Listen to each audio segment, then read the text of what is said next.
каким симптомам можно точно сказать, что у человека есть ВИЧ? Ни по каким. Ни по каким симптомам нельзя точно определить, есть у человека ВИЧ или его нету.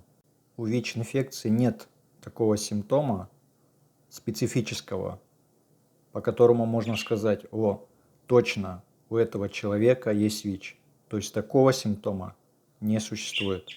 Те симптомы, которые ты читаешь в интернете, как симптомы ВИЧ, это симптомы уже ВИЧ-инфицированных людей. То есть у них уже лабораторно с помощью тест-систем доказано, что у них есть ВИЧ. И по этим симптомам врач не определяет, есть у человека ВИЧ или нет. Он определяет это по результатам теста на ВИЧ. А по этим симптомам врач определяет, какая стадия ВИЧ-инфекции у ВИЧ-инфицированного человека. Потому что за каждым симптомом может стоять куча различных болезней и состояний. И это не обязательно ВИЧ.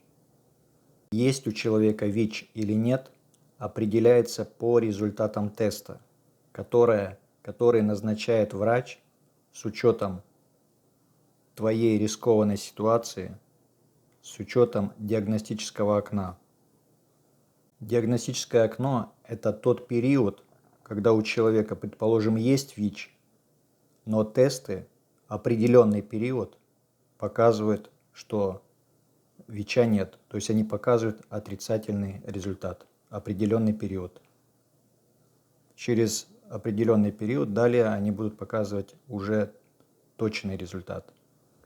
То есть, если человек попал в рискованную ситуацию, предположим, сегодня, то завтра или послезавтра и далее определенный период, который определяет врач, нельзя сказать, что есть у человека ВИЧ или нету, то есть нельзя это определить. Поэтому не надо мучить свои лимфоузлы, не надо мучить свой язык, искать у себя пятнышки, начитываться в интернете, искать там в интернете что-то. Интернет – это помойка, там есть и хорошая информация, и плохая. Не врачу определить, что зерно, что плевелы, очень сложно. Очень мало достоверной информации в интернете, вот что касательно медицинской темы, особенно ВИЧ. Здесь очень большая неразбериха. Вот. Поэтому необходимо обратиться к врачу для назначения серии тестов, для определения, была у вас рискованная ситуация или не была, может ее вообще не было, вы зря беспокоитесь. Поэтому необходимо обратиться к врачу.